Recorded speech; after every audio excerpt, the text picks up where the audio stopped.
Hello friends, welcome to money మంత్ర. నేను మీ రామకృష్ణ. లైఫ్లో చాలామంది సక్సెస్ అవ్వట్లేదు. నేను ఏం చేసినా సరే బ్యాడ్ లక్కే. నేను ఏ పని స్టార్ట్ చేసినా ఫెయిల్యూర్ అవుతూ ఉంటా. నా లైఫ్ ఎంత సంపాదిద్దాం అనుకుని ఎన్ని ప్రయత్నాలు చేసినా మైనస్లోకి వెళ్ళిపోతా. అప్పుల పాలైపోయాను. ఫ్యామిలీ సరిగ్గా వాల్యూ ఇవ్వట్లేదు, పిల్లల దగ్గర వాల్యూ లేదు, వైఫ్ దగ్గర వాల్యూ లేదు, సొసైటీలో పెద్ద వాల్యూ లేదు, నాకేమీ పనులు చేత కావు, నేను చాలా దురదృష్టవంతుణ్ణి. ఇలా చాలామంది అనుకుంటూ ఉంటారు. అలా ఎందుకు అనుకుంటాము? నిజంగా సక్సెస్కి ఏమైనా ఫార్ములా ఉందా అనేది మనం తెలుసుకోబోతున్నాం మంచి స్టోరీ ద్వారా.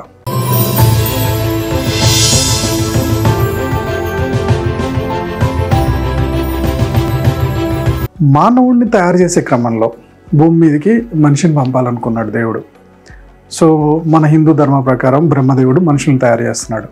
అంత తయారు చేసి భూమి మీదకి పంపిద్దాం అనుకుంటున్నాడు. ఇతడు కొన్ని టాలెంట్స్ ఇవ్వాలా.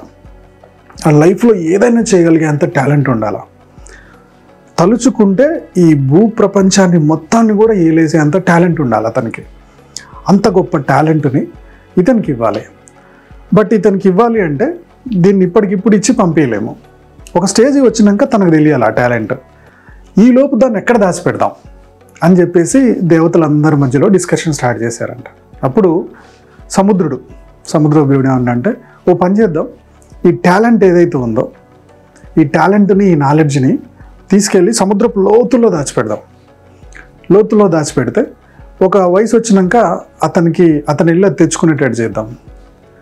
అప్పుడు బ్రహ్మదేవుడు అన్నాడంట, ఒకవేళ అది సముద్రపు లోతులు ఎక్కడో పెట్టామనుకో, ఏ చేప లాంటిదో అక్కడ దాకా వెళ్ళిపోయి అది ఒకవేళ తీసేసుకుందనుకో, అది మనిషికి మించిపోతుంది. అప్పుడు ఏమవుతుంది? మానవ ప్రపంచాన్ని, భూమిని మొత్తం నాశనం చేస్తుంది. అందులో ప్లస్ ఉంటుంది, మైనస్ ఉంటుంది. దాన్ని పర్ఫెక్ట్గా వాడుకోవాలా. సో చేపక తెలియక దాన్ని ఇండైరెక్ట్గా ఏరే వాడుకుంటే అది రాక్షసుల్లా మారిపోవచ్చు. రాక్షసుల్లా మారి భూ ప్రపంచాన్ని, భూమండలాన్ని దాన్ని నాశనం చేయొచ్చు, దొంగిలించడానికి ఛాన్స్ ఉంటుంది అని చెప్పి బ్రహ్మదేవుడు అని. అప్పుడు ఇంకొక అగ్నిదేవుడు, ఒక పని చేద్దాము, ఒక ఎత్తైన కొండ మీద పెడదాం, అక్కడికి ఎవ్వరు ఎక్కలేరు కదా, ఒక వయసు వచ్చినాక అతనికి చేరేటట్టు చేద్దాం అని చెప్పేసి అగ్నిదేవుడు అన్నంట. ఎట్లా అట్లా కింద మీద పడి పక్షులు లాంటి కొండ దాకా వెళ్ళే ఛాన్స్ ఉంది. ఇప్పుడు ఆ పక్షి కనుక తీసుకుందనుకో, ఎగ్జాంపుల్ గద్ద లాంటిది అంత ఎక్కగలుగుతుంది. ఆ గద్ద ఇంకా పెద్దగా అయిపోయి ఒక నెగిటివ్ ఆలోచనలు వచ్చి భూప్రపంచాన్ని అంతా నాశనం చేసే ఛాన్స్ ఉంటుంది కదా. అప్పుడు కొంతమంది ఏమో ఒక బావి తీసి బావిలో దాచిపెడదామని, ఇంకొంతమంది ఒక ఎత్తైన చెట్టు మీద పెడదామని, ఒక డిఫరెంట్ ఐడియాస్ అన్నీ ఇచ్చారంట. ఇవన్నీ ఆలోచించి ఇది కరెక్ట్ కాదు, ఒక పని చేద్దాం, ఈ నాలెడ్జ్ని, ఈ శక్తిని, ఈ పవర్ని అతని లోపటే పెడదాం. ఎక్కడ వద్దు. ఏ మనిషిని అయితే పంపిస్తున్నామో ఆ మనిషి లోపటే పెట్టి పంపిద్దాం.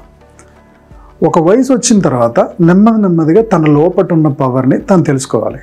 సో దానికి గురుకులాలు, విద్యా వ్యవస్థ అని ఒకటి ఇంప్లిమెంట్ చేస్తూ తన టాలెంట్ను తను గుర్తించుకుంటూ దాన్ని సానబట్టుకునేటట్టు చేద్దాం అని చెప్పేసి బ్రహ్మదేవుడు చెప్పాడంట. మన భూమి మీదకి వచ్చిన ప్రతి మనిషిలో కూడా అందరికీ సేమ్ పవర్స్ ఇస్తాడు దేవుడు, సేమ్ నాలెడ్జ్ ఇస్తాడు. ఓకే, సో ఈ నాలెడ్జ్ అందరికీ సమానంగా ఉంటుంది. ఒకడికి ఎక్కువ, ఒకటి తక్కువ, ఒకటి ఎక్కువ, ఒకటి తక్కువ ఏం లేదు. దాన్ని మనం ప్రాక్టీస్ చేస్తున్న దాన్ని బట్టి, దాన్ని వెలికి తీసేదాన్ని బట్టే మన లైఫ్ అనేది సెటిల్ అవుతూ ఉంటుంది. హనుమంతుడికి తనలో పవర్స్ ఉన్నాయని తనకు తెలియదు. ఓకే, సో జాంబవంతుడు లాంటి వాళ్ళు గుర్తు చేసేంతవరకు. సేమ్ అలానే మన లోపల మనకు పవర్స్ తెలియదు. సో మనం స్కూల్ వ్యవస్థలో వెళ్తున్నప్పుడు మనం ఫిజిక్స్ బాగా చదువుతున్నాం, మ్యాథ్స్లోనా, సోషల్లోనా, లేకపోతే జనరల్ టాపిక్స్లోనా, ప్రతి టాపిక్ మీద ఉందా, సినిమాల మీద ఇంట్రెస్ట్ ఉందా, ఎక్కడ ఇంట్రెస్ట్ ఉందా అనేది మనం నెమ్మదిగా తెలుసుకుంటూ ఉంటాం.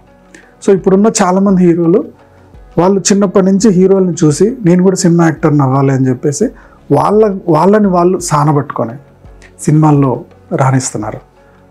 చిన్నప్పటి నుంచి క్రికెట్ ప్రాక్టీస్ చేస్తూ చాలామంది క్రికెటర్స్గా సక్సెస్ అయ్యారు. ఓకే, చాలామంది ఒక డాక్టర్నో, లేకపోతే ఐఏఎస్ ఆఫీసర్నో, కలెక్టర్నో చూసి నేను కూడా లైఫ్లో ఇలా అవ్వాలనుకొని దాన్ని ఒక గోల్ పెట్టుకొని నెమ్మదిగా తనలో ఉన్న టాలెంట్ని బయటికి తీసి వాళ్ళు దాంట్లో సక్సెస్ అవుతున్నారు. బస్ నాలెడ్జ్ అనేది అందరికీ సమానం బాస్. నాకు గుర్తుంటుంది ఇదంతా మనం చిన్నప్పటి నుంచి మనం ఏర్పాటు చేసుకున్న ఒక సర్కిల్. నేను డబ్బు సంపాదించలేను, డబ్బు నాకు చేత కాదు, సో నేను ఎంత సంపాదించినా ఇంతే, నేను ఏం చేసినా నాకు బ్యాడ్ లక్కే, ఎప్పుడు కూడా ఒక పని చేస్తున్నప్పుడు ఫెయిల్ అవుతాము అంటే అందులో 99% దాని మీద అవగాహన లేక, దాని మీద ప్రాక్టీస్ లేక మిస్టేక్లు జరుగుతాయి.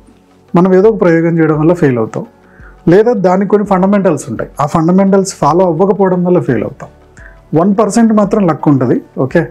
బట్ 99% మాత్రం దాని మీద నాలెడ్జ్ తీసుకొని ప్రాక్టీస్ చేయడం మీదనే ఆధారపడి ఉంటుంది. ఏదైనా సరే ఒకరికి నాలెడ్జ్ ఎక్కువ, ఒకరికి నాలెడ్జ్ తక్కువ అని లేదు. మీ వాతావరణాన్ని బట్టి, మీ ఎడ్యుకేషన్ సిస్టమ్ని బట్టి, మీ చుట్టూ ఉన్న జనాలను బట్టి మీరు ఒక దగ్గర ఫిక్స్ అయిపోయారు. అందులో నుంచి బయటికి రావాలంటే ముందు ఆ ఫ్రెండ్షిప్ని, ఆ లొకాలిటీని మారాలి. ఎవరైతే సక్సెస్ అవుదాం అనుకొని జనాలంతా ఒక కమ్యూనిటీ లాగా ఏర్పడతారో అలాంటి కమ్యూనిటీ షిఫ్ట్ అవ్వాలి. లైఫ్లో సక్సెస్ అయిన వాళ్ళ దగ్గరికి చేరడానికి ట్రై చేయాలి, వాళ్ళ నాలెడ్జ్ గెయిన్ చేయడానికి ట్రై చేయాలి.